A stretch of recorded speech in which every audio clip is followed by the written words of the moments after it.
All right, welcome everyone again. So tomorrow is Thanksgiving for the United States of America. I've got friends in other countries that go, what is that all about? And then we have other people living here that lived here before the Europeans came and said, what is all this about? And when we think about what is most commonly brought up is the idea of gratitude. And whatever our feelings are, thoughts around that particular day or people's traditions, the concept of gratitude is one that is pervasively one of the most healing and profound things that we can incorporate in our lives. We can go back to ancient Greek philosophy even. Cicero would say that it is the most important virtue and the parent of all other virtues, gratitude. And so even though sometimes, it's something that is said around a table or it's something that people, talk about, it is actually an incredibly healing force from which when we have gratitude, we have more satisfaction in our life just by virtue of gratitude itself. There's an unsatisfactoriness that arises so much in our lives, and an attitude of gratitude, a mind that calls to mind the incredible things that we do have, is one that is much more at peace, much more satisfied, and much less satisfaction. So a lot of therapeutic processes, a lot of our modern day science has shown over time that gratitude, as Cicero would say, not only is virtuous, but it's really healthy, peaceful, and brings to mind a way of being in the world that reduces our suffering. And I'm just taking a few moments on gratitude because it is such a powerful, conscious activity that we can engage in. And not just for a peace of mind, in a sense. So often we can take a little time to look at the things that we have to be grateful for. Sometimes, people make gratitude lists, or in the morning they reflect upon the gifts of their life. But when I, would ask my teacher what I could give him to show my gratitude, he said, your practice. Do your practice. The best gift I could give him was to be a better human being. The best gift I could give him was to use the teachings in a way that was beneficial to others. And so I think I just wanted to take a few moments to reflect on the idea that as we think about gratitude in our lives, really the best expression of our gratitude is to make our good use of our life. The best expression of our gratitude is to make a good use of our life. In that way, we honor all that have been helpful to us.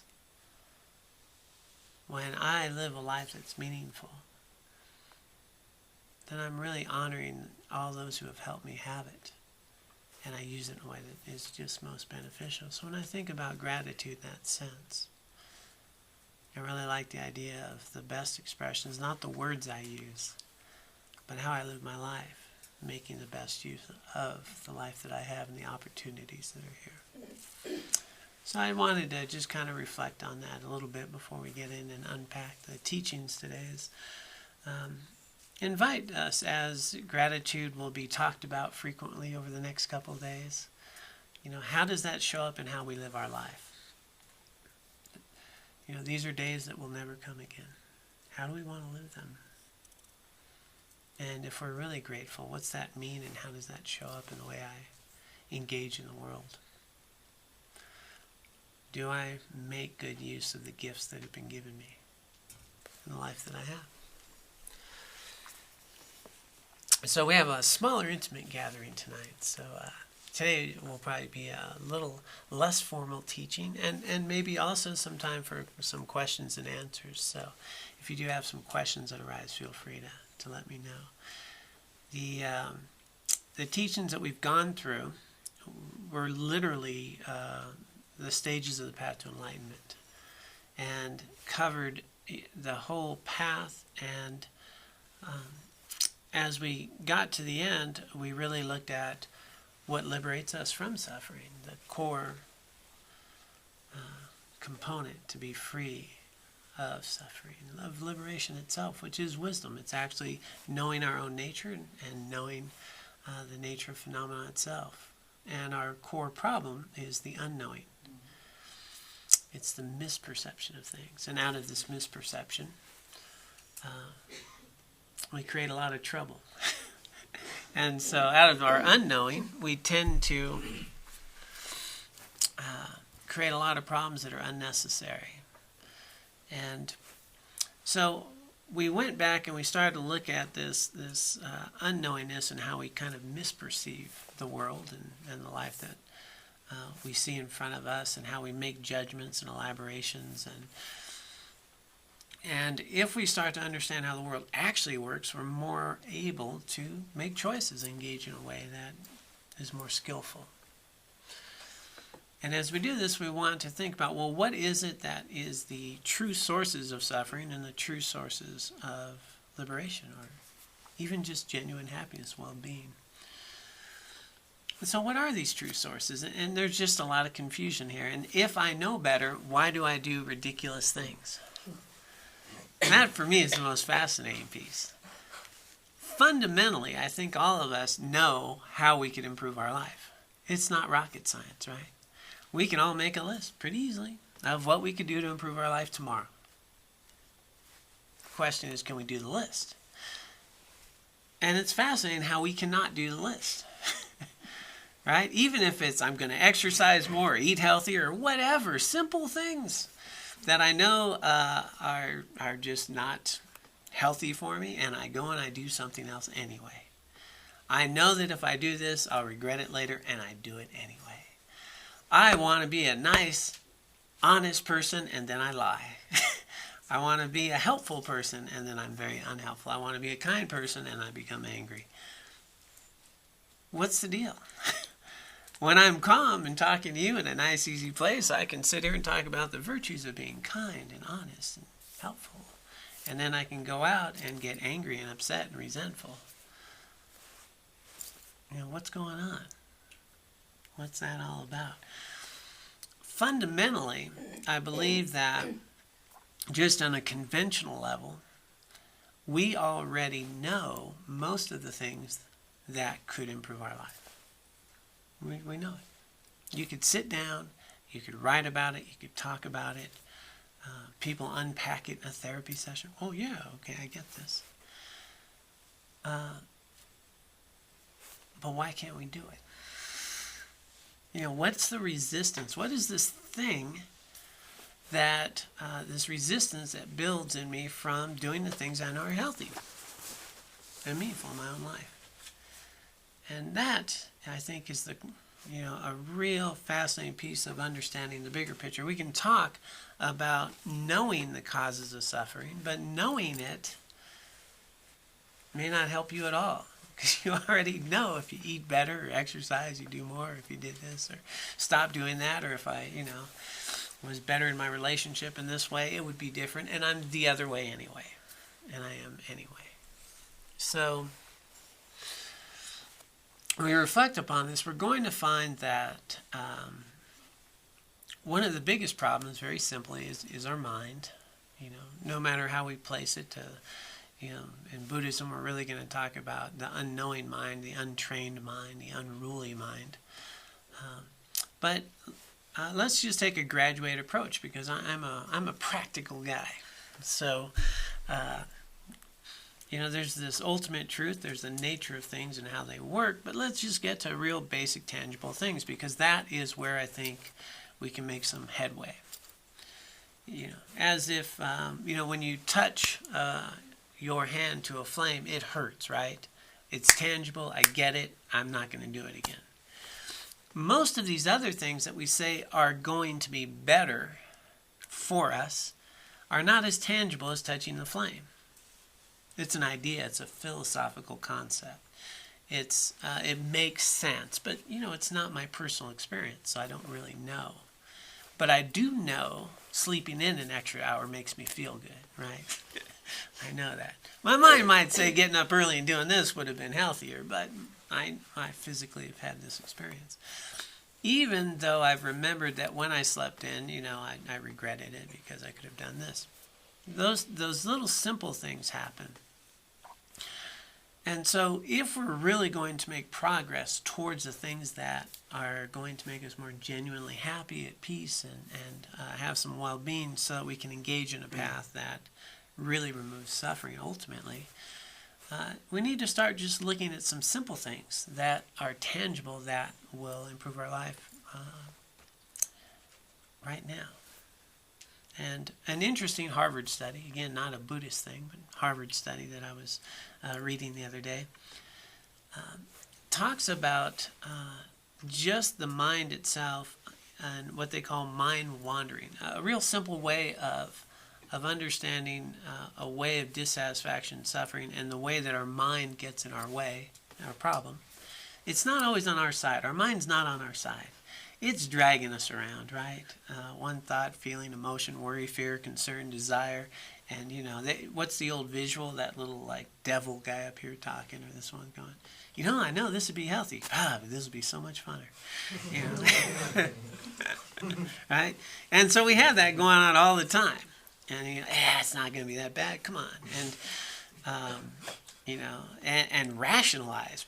We can rationalize really well. So this is going on all the time, and it's not always working in our interest. It's almost like it's got its own interest that says, oh yeah, let's do this. Well, what this is a Harvard study that was done, concluded two things that were very interesting. One was very simply a problem that I think we inherently know. And that is that almost half, about 47% of the time, they said in general, 47% of the time, your mind is not on what you are actually doing.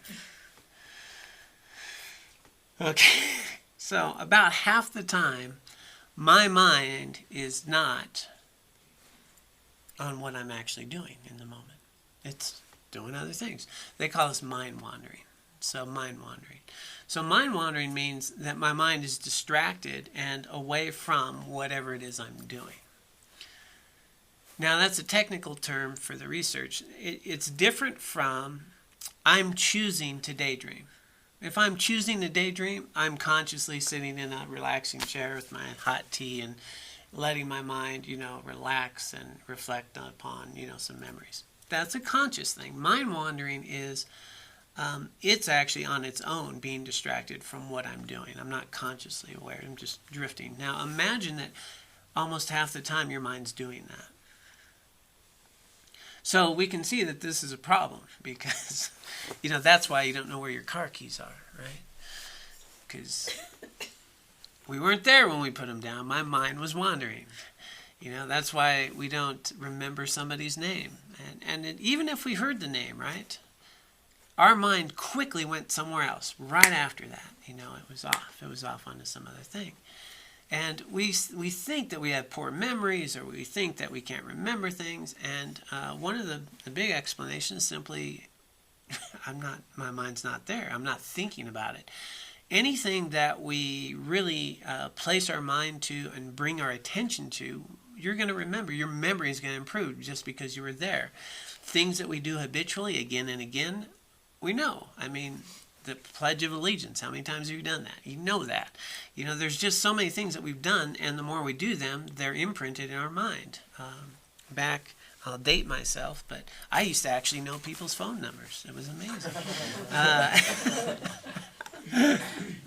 And I can still punch in my old phone number from work because I did it a lot. And, nowadays, we don't know people's phone numbers because we don't dial them, for one. And, so we don't need them. We get it. Somebody may text it to you. I don't even look at it. I just save it to their name. So I don't know numbers. But before, I used to have to know numbers, so I would bring them to mind. I would punch them in. I'd have to know them. What we pay attention to becomes part of our consciousness, and our memories are there. Our mind's healthier. We're attentive. So what this study was showing was that, much of the time our mind is wandering, so it's not there.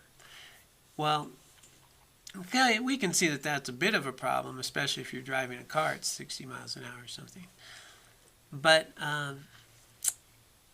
the key component of this study wasn't how much your mind wanders. What they discovered was something which we talk about in Buddhism all the time, and that was that your level of happiness and well-being was directly related to how much you're able to pay attention to what you're doing. In other words, it wasn't whether you were thinking about happy thoughts or unhappy thoughts, whether you were doing a pleasurable activity or an unpleasurable activity. What made more happiness in your life was just whether you're paying attention to what you're doing, even if you're raking the yard or doing the dishes. Your level of well-being was greater simply by being able to have your thoughts and actions aligned. The more that your thoughts and what you were doing were aligned, the happier you were, the more well-being you had, the more inner peace you had. So whether you were skiing or raking a yard or doing the dishes or thinking about happy thoughts or bad thoughts, they all have an influence. Obviously, you're having fun skiing, but it's fleeting. Right? It's fleeting. You could go in the same ski run, be pretty scared, pretty happy, pretty excited, pretty, oh my God, there's a tree. Things can change. But those would come and go. What stood up was being attentive to what I was doing. Typically, if you're skiing, hopefully you're paying a lot of attention to what you're doing, or it's going to hurt. But the thing here that we want to understand, something that you can test, again, a very practical thing, is that if I can be more mindful of what I'm doing, simply being able to pay attention to what I'm doing, you're going to find more inner peace. Very tangible thing.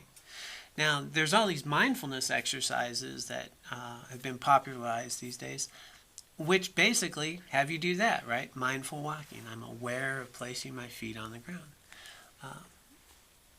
When you do any type of mindfulness exercise, you bring your awareness to that activity, what you will find is it's peaceful, it's relaxing. And a very simple reason. There's my awareness is in what I'm doing, but there's something else that's not happening when you're doing that. The mind's not running through a whole bunch of busyness. You're not caught up in conceptual thought, rumination, worry, fear, thinking about this or that. You're in tune with what you're doing. And when you're in tune with what you're doing, the mind's not doing all that elaboration, projection, busyness, conceptualizing. And if it is doing it, you're just not aware of it. You're aware of what you're doing. And so what this does is it allows our mind to rest in a more natural state. And the natural state of your mind, when you're not caught up in busyness and elaborations, is blissful. It feels good. It feels really good. That's just the natural state. And it's there all the time. It's always available. What covers it up is my busyness, my stressfulness, my worry, my concern, my rumination, my attachments, blah, blah, blah. But this resource is always here. It's our natural state of mind. So what Harvard research is showing in this other way of looking at it is when my thoughts and activities, when I'm basically being able to pay attention to what I'm doing, I'm going to be more peaceful. It makes sense. My mind's more able to be in its natural state without a lot of that busyness and elaboration. Now, this is just a Band-Aid, really, but a really cool one because it really presents us with now a key to starting to notice something. And what we may start to notice is a question of, if I don't feel well or happy or I feel stressed or I feel fearful or I feel whatever, we generally want to do something about it. I need to get out of this. I need to change this. I need to let go of it. And what you may find if you start paying attention is, what do you need to not do? What do you need to let go of? That generally in the moment, if you actually are able to come back to what is actually happening, you'll find that my stress, worry, sadness, concern is somewhere in my mind attached to things out there that may or may not happen or have already happened or whatever. But in this actual moment where I'm sitting, I'm okay. And things are okay.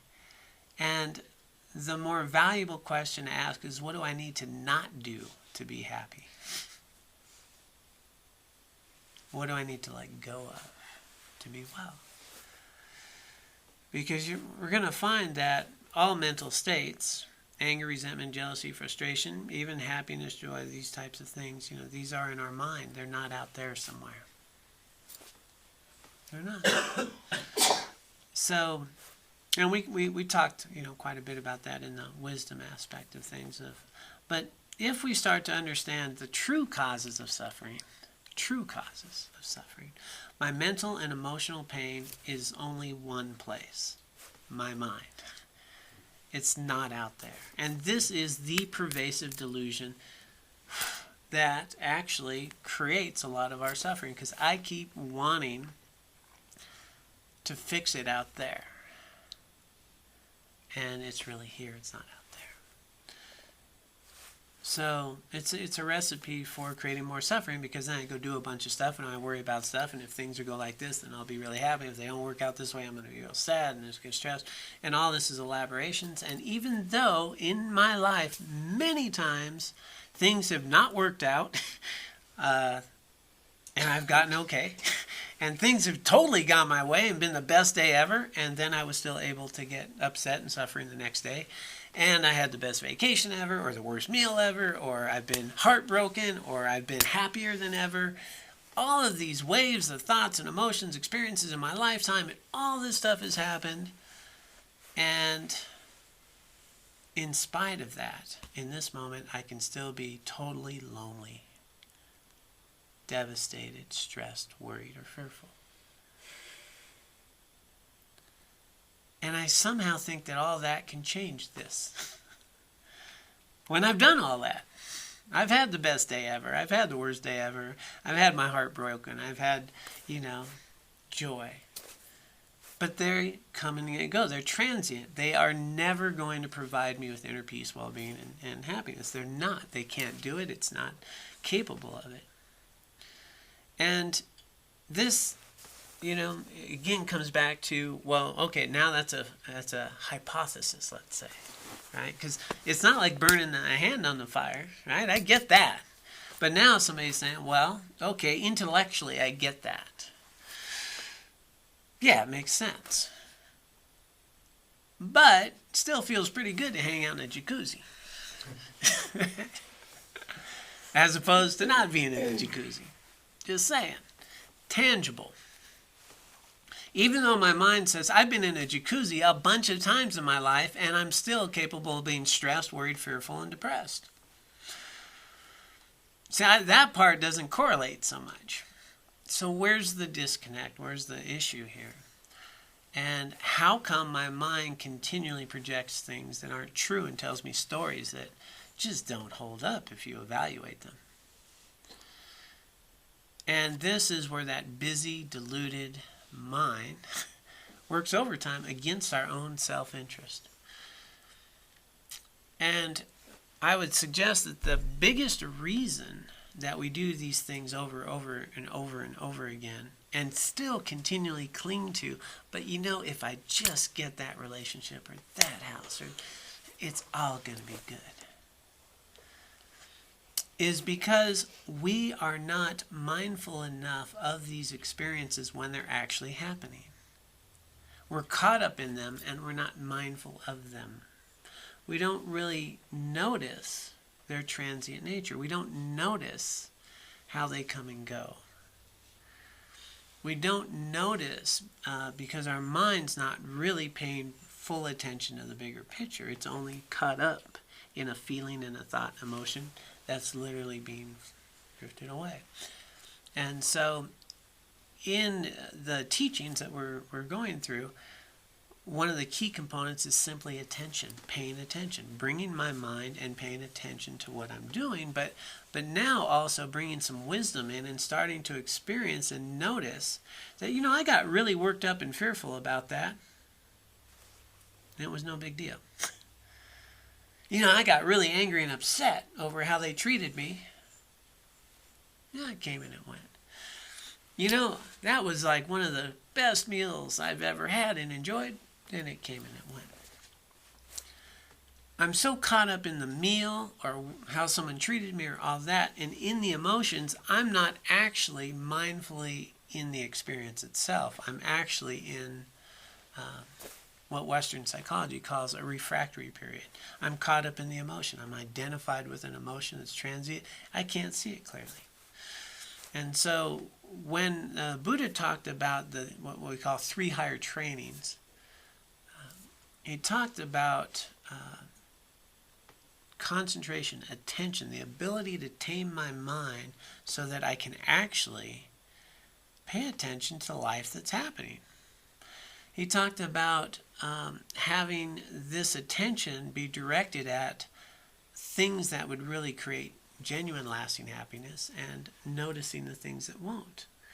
And the basic principle is very simple. It's not rocket science. It's been taught in every philosophy, and your grandmother probably told you this. So, and it's real simple that our genuine happiness, our well-being, the causes of pleasurable experience ultimately, from a Buddhist point of view, it's always this way, is virtuous activity.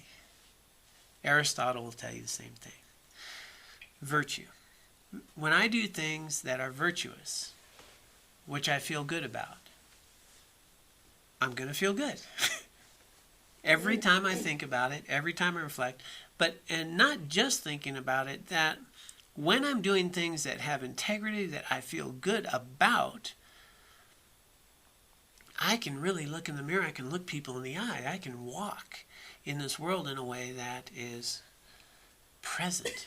When I do things I don't feel good about, I hang my head down. I can't quite show up. I'm looking to be more distracted from my life because I don't want to deal with who I am and how I acted.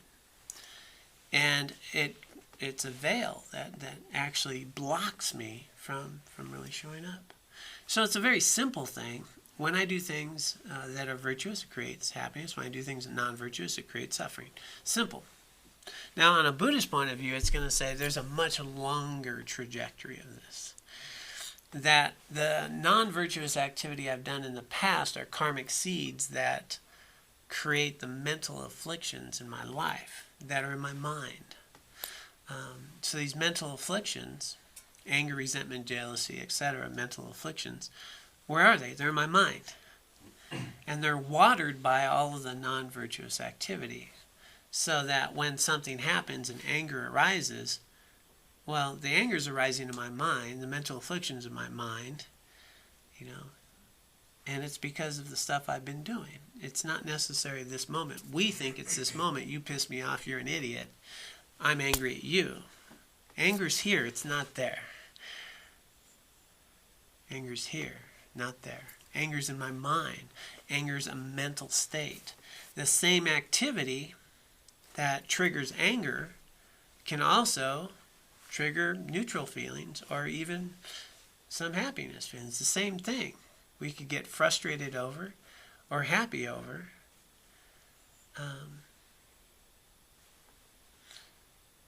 It has to do with how much sleep I had. It has to do with how I feel that day, how caught up in a moment I am. These physical conditions, but also my conditioned mind that I've created. And if you think of karma in a sense of just habits that I've created over time and belief systems that I've reinforced, that's where it comes from. These things are just conditions. But I really think you're the problem. Now we talk about this a lot, and we get it again intellectually, and then we go out and we still think, Joe's the problem. So how do we change this? We change this over time, and we change this with attention, to be able to direct my mind, actually paying attention how things really are, as opposed to the way I'm caught up in my mindless, mind-wandering stories. And so there's three components that really enable us to take advantage and start doing this. Why change, first off? You do not get to, generally speaking, coming to Dharma groups or coming to any type of sort of self-help or personal growth or personal inquiry process. We just don't get here because life's good. Just doesn't happen. Right? If it was all good, you're not kicking it here on a Wednesday night. I got news for you.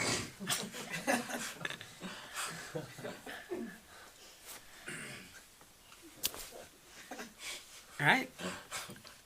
We're off making plans for whatever, and the real gift of the rare and precious human rebirth that we have and the conditions right now is that we have enough suffering to say, you know what? I need to look deeply at something. Is this necessary? How can I relieve this? How can I change? What can be better? What's meaningful? We do not ask those questions when it's all good, because we're just planning the next all good. What inevitably happens, and I've been in this path now for over 30 years, and with a lot of people have had money, resources, all types of things. People have had great lives. People have had all kinds of adventures, world travelers and all that, who will come and visit, spiritual teachers even, with me, and they'll be dissatisfied. They'll be unhappy. They might be separating. They might not be separating. They might just not be fulfilled. Their whole life, all types of things. But I'm not satisfied. There's a dissatisfaction. And what that comes from is pretty simply discovering that genuine happiness does not come from accumulating a lot of pleasurable experiences. That just gives you a lot of pleasurable experiences that are transient, that can't give you purpose and meaning in life. And it won't ever sustain you. And so even though on the outside people may appear to have these things, on the inside, there's still the stress, worry, loneliness, unfulfillment, dissatisfaction, or just plain emptiness that arises, which makes them ask, there's got to be more to this. There's got to be more to this. And so I just recently read an article by one of my teachers is being interviewed, Alan Wallace, and they asked him, so what's the cause of genuine happiness?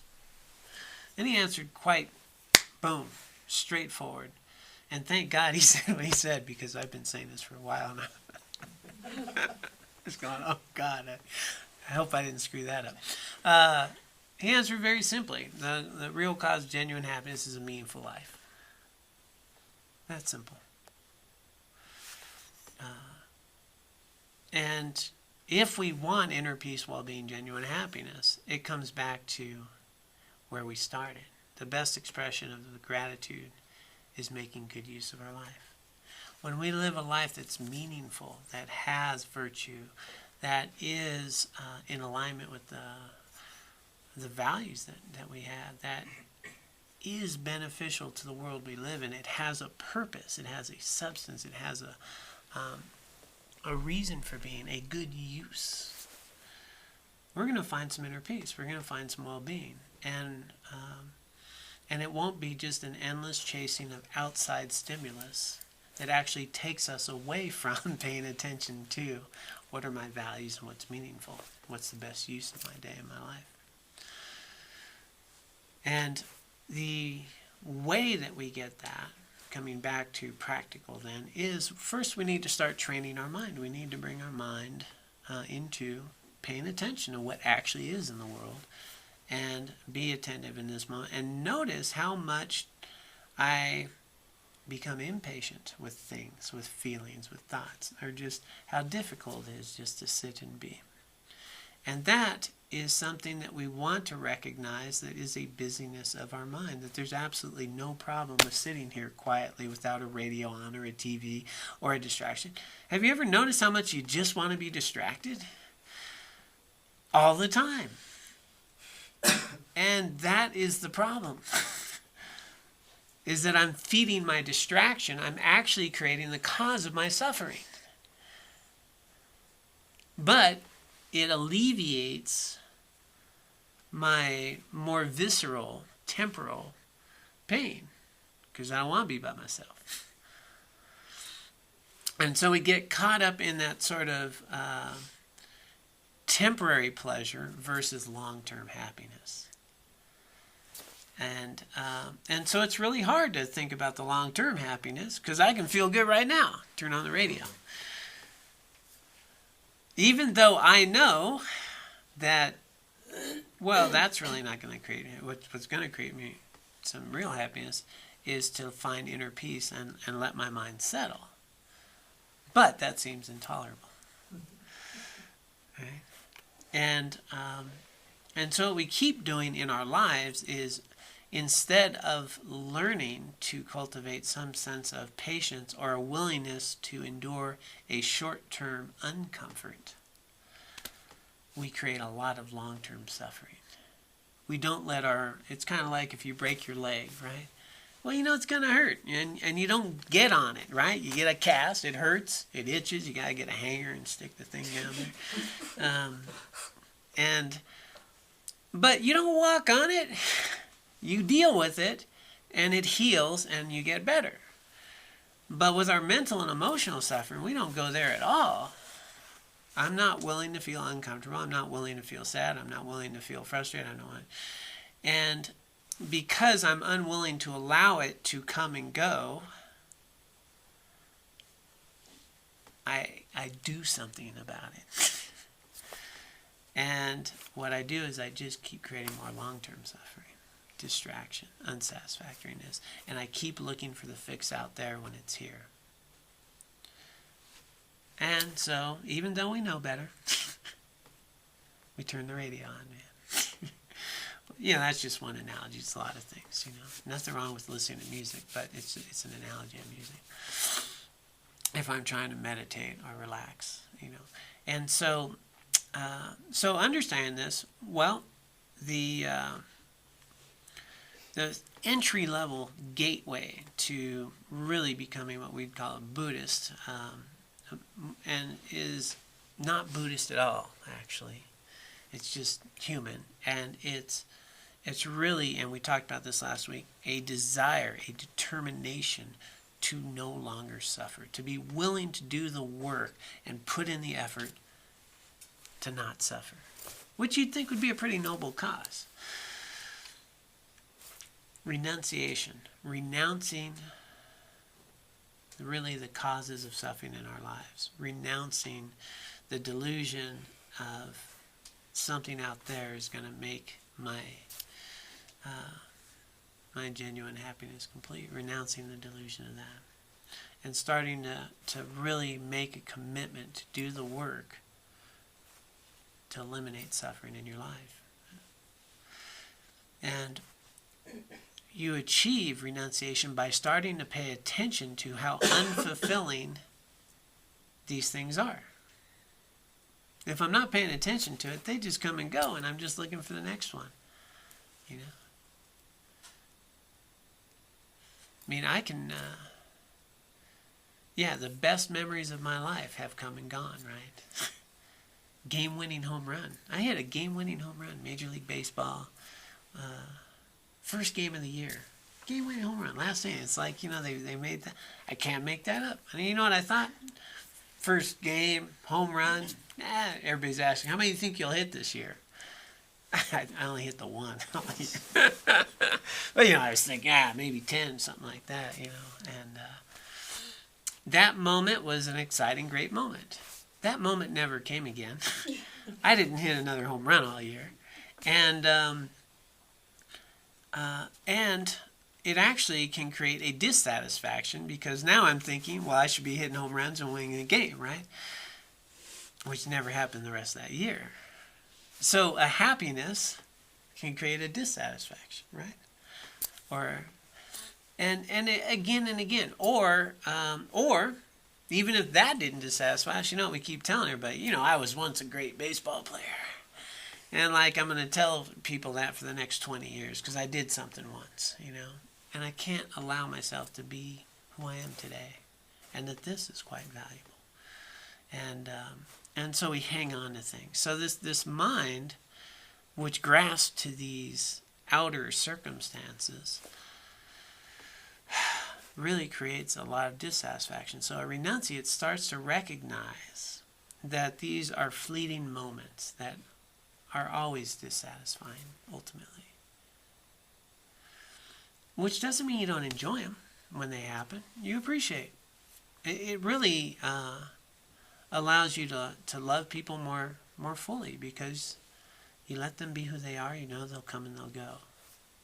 So you don't love them with attachment. You love them and want them to be happy. It's liberating.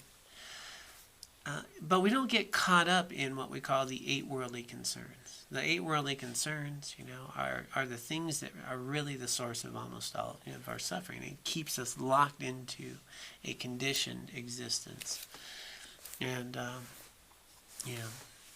we have some new people, so just a short, quick thing. If you think about it, our primary motivations in this human body are pretty simple. I do things and I'm happy when I get what I want. Gain and loss. I'm not happy when I lose it. I do a lot of things to get what I want. I do a lot of things to not lose it, to keep it, lock it up, make sure I don't lose it. Gain and loss. Pain and pleasure, right? Now that just makes sense. I'm going to look for pleasure. I'm going to try to avoid pain. Praise or criticism. I like it when people praise me, give me a compliment. I don't like it when they criticize me. And good reputation, bad reputation. I like it when people think, I have something to offer. I'm an interesting person. And I don't like it when people think I'm an idiot, And so if we really look at what fuels a lot of the suffering and the non-virtuous activity. Because again, now let's look at 2 different things. 8 worldly concerns, these are all related to feeling good and trying to not feel bad, ultimately, right? Gain, loss, pain, pleasure, praise, criticism, good reputation, bad reputation. Those are all directly related to short-term stimulus-driven feelings that are good and trying to avoid the ones that are bad. So attachment and aversion would be a Buddhist look at that. Well, where does our genuine happiness come from? Virtuous activity. Where does our suffering come from? Non-virtuous activity. So all of these things, gain, loss, pain, pleasure, good reputation, bad reputation, praise, criticism, when we're engaging in those, what we're not focusing on is it virtuous or is it non-virtuous? I'll go against my ethics in a heartbeat to get what I want. I will go against my values and I will lie to you so you'll think better of me. I'll exaggerate on that resume so I get the job. Again and again, over the 8 worldly concerns, they become my primary motivation when the real value and substance of my life is my virtue. And those aren't factored in. They're not factored in at all. So true sources of suffering then is getting caught up, and the renunciation is renouncing the 8 worldly concerns as our primary motivations. It doesn't mean that you shouldn't pick pleasure over pain, But let's pick a lasting pleasure over a short-term pain. Let's do something that's the right thing to do, even if it causes a little pain, because I'll feel better in the long run. Let's tell the truth, even though you might think less of me. Then, when we're doing a virtuous activity, we'll do what's right, whether we have gain or loss. We'll do what's right, whether we get praise or criticism. We'll do what's right, whether we have good reputation or bad reputation, what people think about us, or whether it causes pain or pleasure. We'll do the right thing. When that becomes our primary driving force, we're renouncing the attachments and aversions around these 8 worldly concerns, because they will never provide you with the lasting happiness. If I lie to get the job, I've always lied to get the job. We've all had jobs, and they don't provide you with lasting happiness. You can get that great job and then, a year later be, man, I'm so tired of this job. But the lie lasts. The lie lasts. So this is the way the world is. This is the way things work. And we get this. Again, you don't need to be a Buddhist to get this. Classic Greek philosophy is all around things like this. But your grandparents are probably telling you this. My Little League coach, that's my favorite quote. He said, it doesn't matter whether you win or lose, it's how you play the game. It's my Little League coach. It's the same thing. It's pervasively true throughout time for everybody. And despite knowing this, we will go out and we will do the other things. It's fascinating. How do we change? We change by bringing some attention in and then starting to touch that flame a little bit. Starting to, if we can't at least pay some attention to our life, we're not going to be very successful. We're just not. So every day, waking up and remembering, we have the 4 thoughts that turn our mind to Dharma. Every day, waking up, remembering the rare and precious human rebirth that you have, the incredible life you have. Again, you don't have to be a Buddhist for this. Out of 7 billion human beings, you have an incredible human life. A poster I read on Facebook, so I know it's true. They can't just post anything on the internet, right? There's rules. I used it the other day, is that just by having some money in your wallet and a bank account, you're in the top 8% of the wealthiest people in the world. Right? Now, that's pretty amazing, but it makes sense if you factor in the 2 most populous countries in the world are China and India, and there's a lot of poverty. So when you start factoring stuff in, when you start thinking about the life that we have, it's incredible. So every day remembering, okay, I have this incredible, rare, and precious life. I won't have it forever, right? This day will come and go. That's a big problem. We put off a lot of stuff, and we think we're going to be around a long time. But nothing's to say we'll be here tomorrow. That's true. And we remember that, it brings a little urgency to my life. It says, okay, I'm going to live this day. And we reflect upon, the what's going to really matter at the time of our death. Right? Today's our last day. How do we want to live it? And when this body dies, from a Buddhist point of view, what lives on, the consciousness continues, that this body comes and goes, but my consciousness gives and starts seeing things different, essentially. So from a Buddhist perspective, consciousness just continues. Right now I'm seeing myself as John, a human guy. This body will die, and my consciousness will start just seeing things differently. As sort of an intermediate state, and then a birth, and then I'll start noticing things different. If I become a cat, I'll start wondering why you're not feeding me. It's not like this goes somewhere. It's like the consciousness just continues, and you start seeing the world differently. If I'm another human, then I'm a little kid crawling around trying to shove everything I can in my mouth, because that's what babies do, right? But but that my experience of everything beyond this body in that next life is going to be conditioned by my karma, by how I lived these lives. And so the real treasure of this life is how I live it. It's the karma I create, the wisdom and the virtue that I bring to it.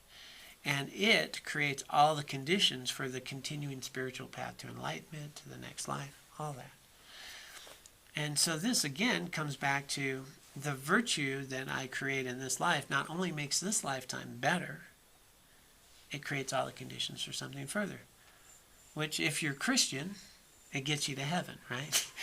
If you're Buddhist, it gets you into a nice rebirth or, continued spiritual path. So if we take a little time and remember, I have this rare and precious human rebirth. I won't have it forever. It'll come and go. Ask yourself the question, at the time of death, what's going to really matter? It's how I live my life. So even if you don't know about any of this stuff and you're just agnostic, the same activities make your life better, because at the end of your life, what will still matter is how I live my life. Did I live it meaningfully? Was it something I can look back on and not regret? That'll matter. And then the fourth of what we call the four thoughts is to really recognize and recall the unsatisfactory nature of all this outside stuff we get caught up in. We call it dukkha. The unsatisfactoriness of conditioned existence. That there's no need for us to be suffering. There's no need for us to be caught up in all these mental afflictions. There's absolutely no need to be born again and again in body after body, being dragged around by my mind and thoughts and having to experience pain, suffering, and hardship. It's not necessary at all, and there's no joy in that. There's no lasting happiness. It's in my opportunity right now that I can free myself from that. So within Buddhism, they say this is the ground. If I am to become a renunciate, I need to see things clearly. I need to bring again and again my mind back to the truth of things. I have this great opportunity right now. Today will never come again. How do I want to live it? What's really meaningful? And the most fascinating thing is, unless we're, a practitioner in a sense, that's not what we ask ourselves when we wake up. Isn't it fascinating? We don't wake up and go, what's the best use of my life today? We wake up and go, hey, what's going to make me feel good? Temporarily. And that is the source of suffering. So we need to turn the mind to Dharma. Turn the mind to Dharma. Dharma is the ultimate nature of reality, truth. Turn our mind to truth. Something we can depend upon, something that's real. And we need to start paying attention to it. And noticing that my fears, worries, and concerns have all come and gone, and I'm still here. All my happiness, joy, and excitement has come and gone, and I'm still here. Those things are temporary. They're ephemeral. They won't last. What lasts is my virtue. What lasts is why I do things. What lasts is how I live my life. And if I can bring my attention back to that, to how things are, actually, I have a shot at doing some things. And what will happen then is I can start touching the flame, because I will start being able to notice that uncomfortable feeling came and went. And as my mind is able to calm down, its natural state is blissful, luminous, non-concerned. It's way better than any of the stuff I'm doing. And that's accessible whether I'm just sitting in a chair at home or whether I'm out hiking in nature. It's always accessible. It's also accessible when things are terrible and tragic and I'm losing someone. It's always accessible. So as we enter into this path, we want to cultivate, and this is, I think, where we'll wind up with the teaching next week, is what we call three principal aspects of the path. The whole essence of Lama teachings done in 14 verses, basically, which is, it starts with renunciation, renouncing the delusion that this conditioned existence is going to provide you any lasting happiness, making a strong determination to free yourself of suffering. Bodhicitta, having compassion, the great compassion that I recognize I don't want to suffer. I also don't want you to suffer. And I'm willing to step up and do the work so that we become free of suffering. And wisdom, which is to learn to actually see things accurately, to know my own nature, to know how things are, which liberates us. So renunciation, bodhicitta, and wisdom, the three principal aspects of the path. But it all starts, and if we are going to make any change, we need to remember the unsatisfactory nature of these things. We need to remember the preciousness of our life and its temporary nature. Again, in essence, we need to bring our mind to the dissatisfaction of this life, which again is why we're here, because you wouldn't be here if it was all good. The problem is, you know what happens? We starts getting good. I don't need to go meditate today. I don't need to go do that today. It's all better. I'm feeling good. I got my Band-Aid. And then you know what happens? It gets painful again. And then I go, get back to that Dharma class. Yeah, it's a funny thing. So, but sometimes we're right in the right place at the right time. The conditions are there that we can consciously, continually train our mind, instead of being a mind wanderer, to be attentive to not only what I'm doing, but how the world really is, what's true. And now we're imbuing our attention with wisdom. And if we can experience that consciously, then it says, just as we touch a flame, we know something, we start experiencing its truth. Life gets better. Less mental afflictions arise. They stop being watered. There becomes less fear, less anger, less resentment. They lessen. I more naturally feel calmer, better, healthier. The path becomes reliable. Just as touching the flame, we feel it. Experiencing my life in an accurate way, I experience the results. But we can't experience it unless we do it. So this is where that fire needs to take place in our own determination. I don't want to feel uncomfortable. And in order to really develop that, we need to remember how uncomfortable it is. And stop, because it all goes away, right? It goes away in a minute. Somebody starts telling me what I want to hear. Whew, it's all good. Forget about all those other things you told me before. Short-term memory. It's distracted, unclear mind. Well, we're right up at 7. I was going to leave some time for questions, but anybody got a question? Anybody got an answer? They don't guess the question.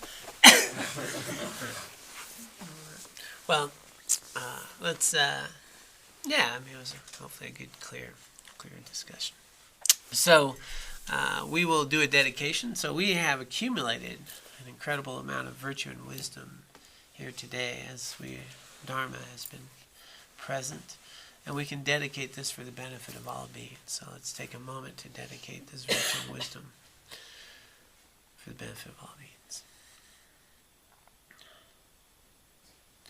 Let us dedicate the virtue and wisdom that we have accumulated both here today and throughout our lives, both individually and collectively. We dedicate this for the benefit of all beings. May all beings be free of suffering and find lasting happiness. And may we be able to use the virtue and wisdom accumulated here today and throughout our lives to purify our own minds, to cultivate our own higher trainings and achieve enlightenment through the use of our bodhicitta aspirations.